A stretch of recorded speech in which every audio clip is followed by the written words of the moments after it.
ایک صاحب اپنا واقعہ سناتے ہیں کہ ایک بس اسٹیشن پہ وہ کھڑے تھے اور بارش ہو رہی تھی، بارش کا سما تھا، اور سارے لوگ بارش کے نیگیٹو پہلو ذکر کر رہے تھے، بڑے کم لوگ بارش کے جو ہے پازیٹو پہلو ذکر کر رہے تھے۔ کوئی کہہ رہا تھا کہ آج تو روڈ پہ پانی کھڑا ہو جائے گا، کوئی کہہ رہا تھا کہ اوہو آج میری گلی میں پانی کھڑا ہو جائے گا، کوئی کہہ رہا تھا کہ آج تو میرا جانا بڑا مشکل ہو جائے گا فلانی جگہ۔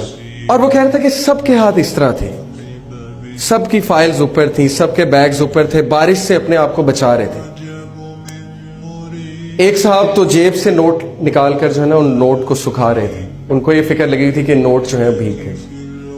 کہتا ہے کہ میں یہ سب دیکھ رہا تھا اور میں نے بھی اپنے اوپر فائل رکھی ہوئی تھی کہ میری گلاسز میں جو ہے وہ ڈراپس آف رین نہ جائیں، تو اچانک میری نظر پڑی دور سے ایک 5-6 سال کی بچی چلی آ رہی۔ اس نے کہا کہ دور سے ایک بچی چلی آ رہی ہے اپنے والد کے ساتھ، اور اس نے اپنے اوپر ہاتھ نہیں رکھا ہوا، اپنے آپ کو پروٹیکٹ نہیں کیا، اور وہ بڑا انجوائے کرتی آ رہی ہے بارش، اور وہ کھیلتی آ رہی ہے، اچھلتی آ رہی ہے۔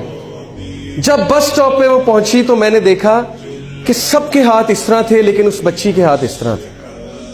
وہ بچی بارش کے آگے اپنے ہاتھ اس طرح کر کے کھڑی تھی، اور بارش کے قطرے اس کے ہاتھ پہ گر رہے تھے، اور بچی ان قطروں کو پی رہی تھی۔ اس نے کہا کہ اس چھوٹی سی بچی نے مجھے زندگی کا سارا فلسفہ سمجھا دیا۔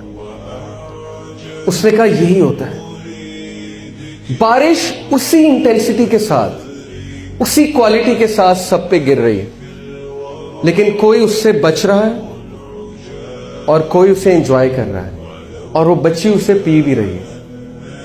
اسی طرح اللہ کی رحمت سب پہ اسی طرح برستی ہے، اسی کوالٹی کے ساتھ برستی ہے، لیکن کسی کے ہاتھ یوں ہوتے ہیں اور کسی کے ہاتھ یوں ہوتے ہیں۔ The choice is yours۔ آپ نے کیسے ہاتھ رکھنے؟ اور اللہ کی رحمت کی ڈیفرنٹ اشکال ہیں، ڈیفرنٹ شکلیں ہیں۔ کبھی کبھی اللہ کی رحمت بہت بڑا امتحان بن کر آتی ہے، لیکن وہ آپ کے لیے رحمت ہے، سلیم، کبھی وہ سلیم بن کے آتی ہے۔ اب آپ سوچ لیں، آپ نے ہاتھ ایسے رکھنے ہیں کہ آپ نے ہاتھ ایسے رکھنے؟